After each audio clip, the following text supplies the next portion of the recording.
Bonsoir et bienvenue dans Tribune Libre, une émission spéciale bilan. J'ai réuni pour cette émission nos 4 chroniqueurs habituels.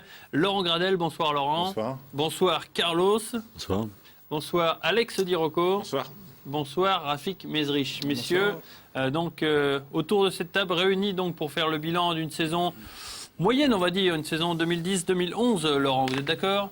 Une saison très moyenne. Ouais, bonne première partie. Et puis c'est vrai qu'on a eu du mal à finir. Heureusement, le maintien était là. C'était ce qui comptait. Et c'était l'objectif du club. 2 défaites pour commencer cette saison. Une défaite donc d'entrée de jeu contre Nantes notamment. Une petite inquiétude qui est née donc dans les rangs troyens. Et puis on se relance dès la 3e journée avec une victoire contre Metz, puis une victoire contre Reims. Une victoire fédératrice, Laurent, j'ai envie de dire, contre Reims. Ouais, en plus, il y avait une très bonne qualité de jeu. On était au match avec Carlos sur cette rencontre-là. Et c'est vrai qu'il y a eu beaucoup de bonnes choses. Reims était déjà un petit peu dans le dur à ce moment-là, parce que je crois qu'ils étaient sur 3 défaites d'affilée. Et nous, on a fait une bonne production, et c'était la continuité de Metz, où on avait entrevu déjà quelque chose de positif. D'accord avec cette analyse de Laurent, la victoire de Reims a lancé la saison définitivement de 3. Oui, tout à fait. C'est un jeu qui se mettait en place, sur lequel qu'a élaboré notre ami Jean-Marc Furlan. Et puis, effectivement, au fil du temps, une équipe qui s'est imposée par un jeu bien léché qui nous a séduit par la suite. D'accord. Donc une victoire sur le stade de l'Aune par un but de Marcos qui, pour l'occasion, marquait son 2e but sous les couleurs troyennes. On sait qu'il en marquera 9, notamment la majeure partie dans cette première partie de saison. Il va y avoir une consécration à la fin de la 9e journée avec cette place de premier acquise sur le terrain de Dijon. On sait qu'ils ne seront pas beaucoup à gagner sur le terrain dijonnais. Une place de premier, est-ce qu'elle n'est pas arrivée un petit peu tôt, cette place de premier ? Est-ce que ça n'a pas un petit peu trop galvanisé les Troyens à ce moment-là de la saison ? Puisqu'on est encore tôt, 9e journée, c'est encore en septembre. Rafik ? Je crois que l'Estac a pris Dijon en début de saison comme il fallait, parce que Dijon avait quand même quelques difficultés sur les débuts de saison. L'Estac était sur sa lancée avec un bon début de saison. Vous avez... comment dirais-je ? Pardon, je trouve mes mots. Si on est en train de regarder les images en même temps. Oui. Ce que je disais, c'est que oui, l'Estac a quand même pris Dijon au bon moment. Ouais. On a vu au match retour que Dijon avait changé de schéma tactique et a posé beaucoup de problèmes à l'Estac au stade de l'Aube.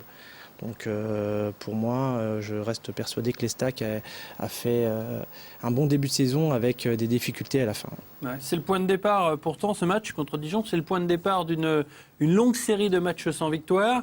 On en a pris un au hasard, le Nîmes-Estac, qui est un petit peu, c'est un petit peu l'exemple d'une saison sans réussite, avec beaucoup d'occasions sur la cage nîmoise, 4 occasions franches, notamment de Duhamel, et pas un seul but. Ça résume la saison, Alex. Ce manque d'efficacité offensive qui est mis en exergue là, avec notamment ce match contre Nîmes. C'est vrai que si on prend le parcours de l'Estac depuis le début de saison, moi j'avais vu le premier match contre Nantes, c'est vrai qu'il y a eu de grosses évolutions entre le premier match et jusque Nîmes, notamment en passage de Dijon. Et je pense que le fait d'avoir pris cette première place leur a mis énormément de pression sur le dos. Et c'est vrai qu'à partir de là, les attaquants ont commencé à avoir le doute. Et dès qu'on a le doute, automatiquement, le train passe beaucoup plus vite devant soi. Et à partir de ce moment-là, je pense que l'Estac a complètement déjoué.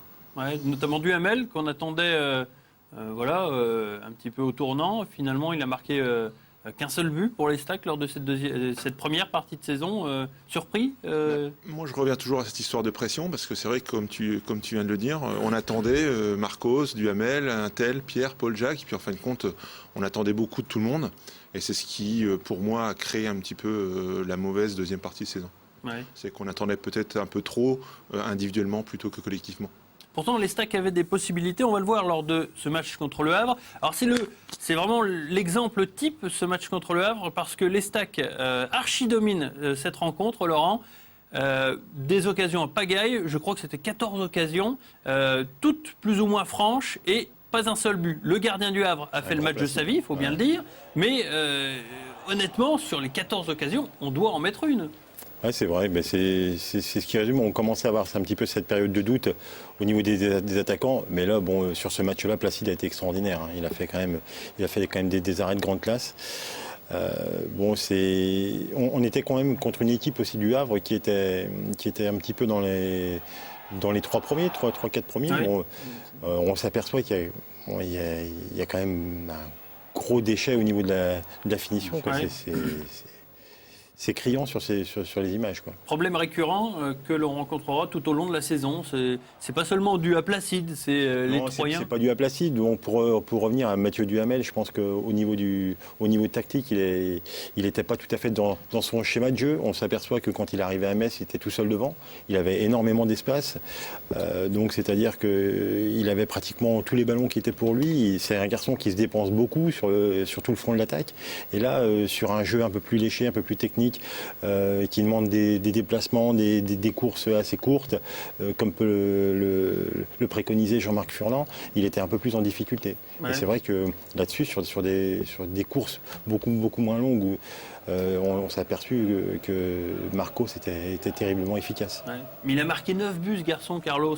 9 buts avec Metz lors de la deuxième partie de saison. C'est un peu l'interrogation de tout le monde, hein, je crois. Hein. Maintenant, pour revenir vite, très rapidement, je pense qu'il y a une très bonne préparation de la part de l'Estac, comme ça arrive souvent pour les clubs qui ont le vent en poupe, comme ça. Et puis ce garçon-là, comme tant d'autres, comme dit Alex, effectivement, qu'on l'attendait, s'est mis la pression progressivement parce que le buteur, quand il est en confiance, il marque beaucoup de buts. Et puis s'il n'en marque pas, forcément la confiance un petit peu s'émousse.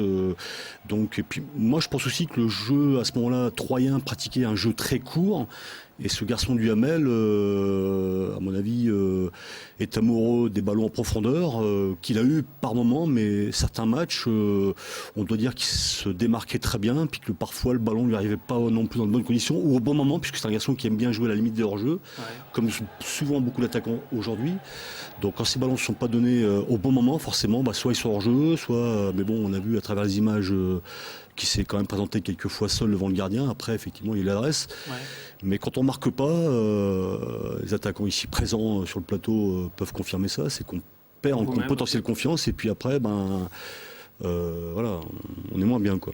Maintenant, à Metz, est-ce que le style de jeu lui convenait mieux ? Est-ce que effectivement, on a su psychologiquement le mettre dans un état différent ? Je sais pas, mais enfin effectivement, ça reste quand même une interrogation pour nous tous, quoi.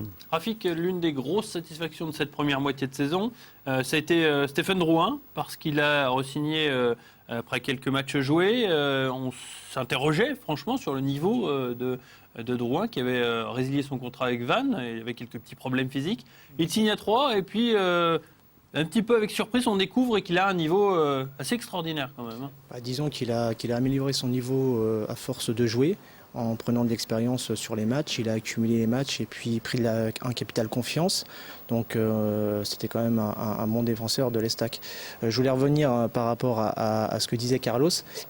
L'Estac a quand même tactiquement bien joué du début à la fin de saison, a pratiqué un beau jeu, et on s'aperçoit souvent que l'Estac a un manque offensif sur les 30 derniers mètres. Oui. Et ce manque offensif sur les 30 derniers mètres, il était de plus en plus, comment dirais-je, décidément. Ouais, excusez-moi. C'est la fin de saison, c'est normal, Rafik. Qui était de plus en plus déficient sur les derniers matchs. Et c'est sur ce manque-là qu'on a perdu beaucoup de points. Parce qu'au début de saison, on jouait très bien au ballon, on jouait sur des jeux courts. C'est peut-être pour ça aussi que les attaquants n'avaient pas beaucoup de ballons. Il y a eu un changement de système, Laurent, parce qu'au départ de la saison, on était sur un 4-4-2 à Losange, avec Guy Delay comme seul sentinelle. Et puis, dans la deuxième moitié de saison, Guy Delay s'est blessé, et on est généralement passé à 2 récupérateurs, en 4-2-3-1. Il y a eu aussi l'arrivée de Psaume qui a un petit peu changé aussi la donne, puisqu'on s'est aperçu que Psaume était capable de jouer autour de Marcos ou alors sur un côté. Et c'est vrai que dans l'axe, il apportait beaucoup de solutions. Mais pour répondre à Rafik, est-ce que le système 4-4-2, 4-2-3-1 a perturbé, a pu jouer sur les résultats ? Moi, je pense pas, parce que on avait quand même une bonne assise défensive, donc On n'a pas pris énormément de buts Ouais. Enfin, sur jouer avec un seul attaquant. Alex me contredira pas, puisqu'il a souvent joué tout seul en pointe. C'est toujours difficile de jouer avec un seul attaquant, même si sur les ailes, on a des gens capables de déborder et de centrer. C'est plus difficile, mais c'est plus sympa pour l'attaquant parce qu'automatiquement tous les ballons sont pour lui. Alors à partir du moment où il y a beaucoup plus d'enjeux et de ballons à Il gérer. n'y a pas intérêt à se louper, quoi. Voilà, maintenant il faut aussi, à partir du moment où il est tout seul, il faut également des pourvoyeurs de ballons. Ouais. Et c'est vrai que si les milieux offensifs ou les milieux de couloir n'apportent pas régulièrement des ballons, c'est compliqué. D'accord. C'est pas sur un ballon tous les quarts d'heure que l'attaquant va pouvoir se mettre en confiance. Je pense que au-delà d'un système de jeu, il y a aussi des affinités dans un groupe. Un entraîneur tel que Furlan, on a pu le constater, part avec un 11-12 de départ, je dirais. Non pas que ce soit péjoratif pour les autres, mais dans un groupe, il y a toujours des joueurs, on va dire, phares. Donc je crois qu'il est parti avec une équipe au départ, malheureusement qu'il n'a pas pu conserver pour des blessures ou autres.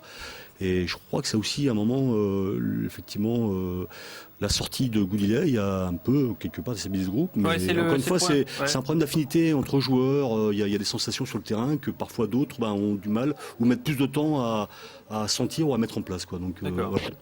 D'accord, Laurent, tout à fait, avec, tout à fait. Ouais. C'est exactement ça. Ouais. Carlos résume bien la chose. Je voulais juste finir sur parce que Rafik a parlé de Stéphane Drouin. Il est arrivé au bon moment, Stéphane Drouin, parce qu'il est arrivé juste à la blessure de Gaël Sens, qui a fait seulement une rencontre. Une rencontre dans le championnat. Il nous manquait un patron quand même. Il nous manquait quelqu'un qui était capable de bien mener cette défense. Donc on l'avait trouvé derrière avec Olivier Blondel, mais par contre il a été le relais défensif et il a fait une très bonne paire avec Carlier.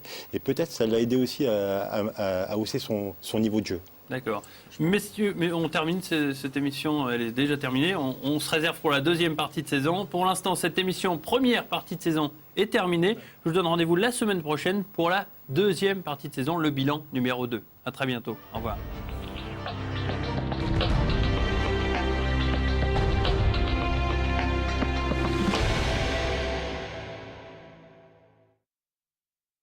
Le